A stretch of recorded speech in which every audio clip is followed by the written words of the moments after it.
Okay, go. Okay, Jeff, right now we're in the post-race equipment review. You use a lot of new things, or almost everything new in the race. So tell us, how was everything in your race in Ironman Taiwan? Well, I want to start with what went wrong. I normally use bullfrog sunscreen, but I used, I used this. I tried this. And I'd like to show an exhibit. Okay. Exhibit A. Gosh! That, I've never been burned like that. It turns out this might be a great sunscreen, but I would not use a sunscreen for an all-day Ironman in Taiwan. Okay. What else did we learn? These goggles were new. I'd never swam with them. I only adjusted them on dry land, so I had no idea if they were adjusted right. The first thing I'll tell you is I could actually see, so I love them. But they weren't adjusted right, so I couldn't keep swimming in them. Okay, next time adjust them in the shower. If you don't have a swimming pool, go in the shower, jump in the shower, put it on, and adjust in the shower. That's a great idea. That's a great idea. Okay. But you told me if they didn't work, you told me what I might do. Yeah. Ow! Then put it in the other leg. Oh, ow! Ow. You told me to do it like that. Yeah. Over the wetsuit. Yeah. So I did that. So about 2 minutes into the swim, I pulled over to the side, and ow! Don't do that. No. I pulled over to the side.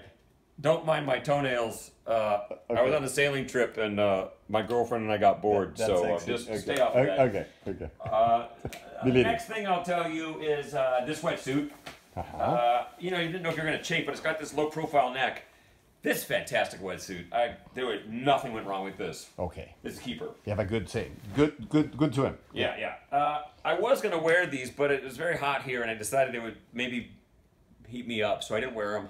Okay. Although this calf is very disappointed because it would have at least fixed that. Yeah. But I didn't wear those. Of course, nothing went wrong with my race belt.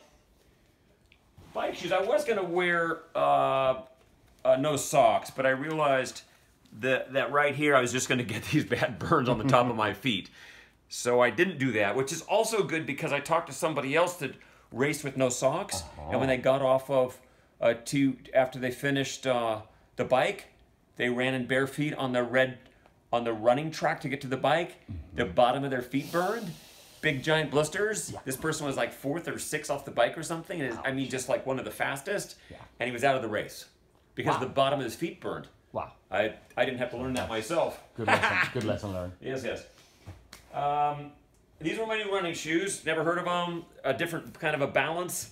They're not kind of forward leaning. Gave them a go. I really thought my feet were going to be destroyed. They didn't destroy my feet. I put some powder in there, but it didn't seem to work great. So I resorted to, what do you call this, Louis? Vitacilina. Well, right. You recommend this?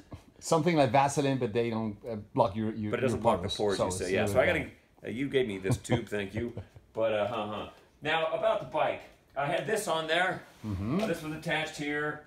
I'll tell you, having something this full of liquids on the handlebars really changes the balance. So it took a bit of getting used to. I couldn't pedal with my hands off the handlebars, so I couldn't sit up straight. But it was good that I had that much liquid, but I'm not going to ride with that regularly.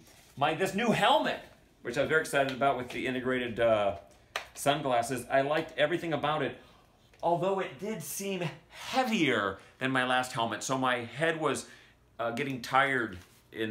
My neck was getting sore in the first 20 minutes.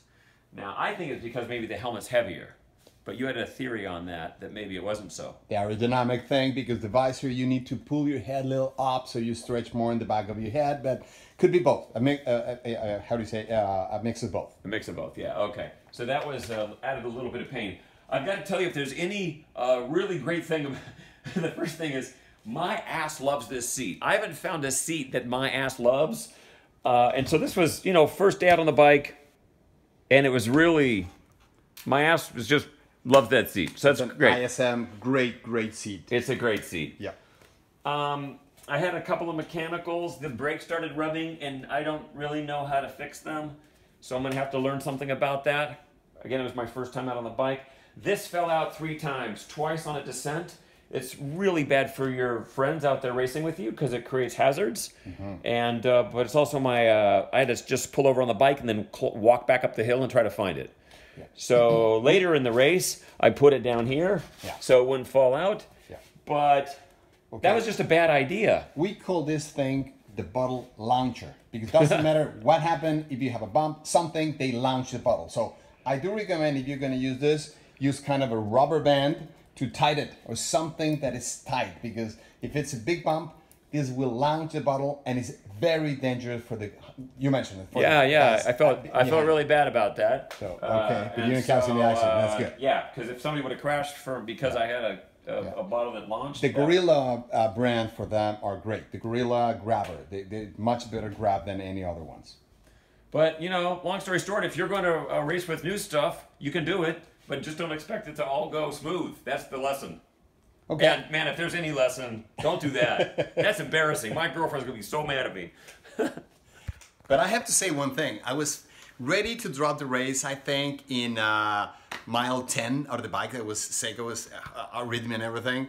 My friend Jeff catch me in half of the race in my kilometer 90, and he stayed with me all the time in the bike. He was running to the shade, stopped because his leg was burning, and then until I passed because he was concerned about I was not finished the bike.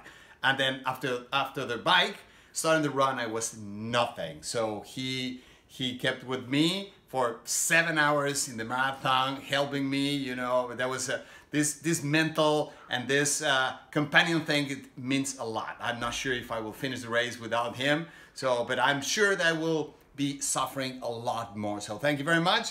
All the equipment works well. You know, nothing bad to try new things in the run. And the most important thing is friendship too. So thank you very much, Jeff.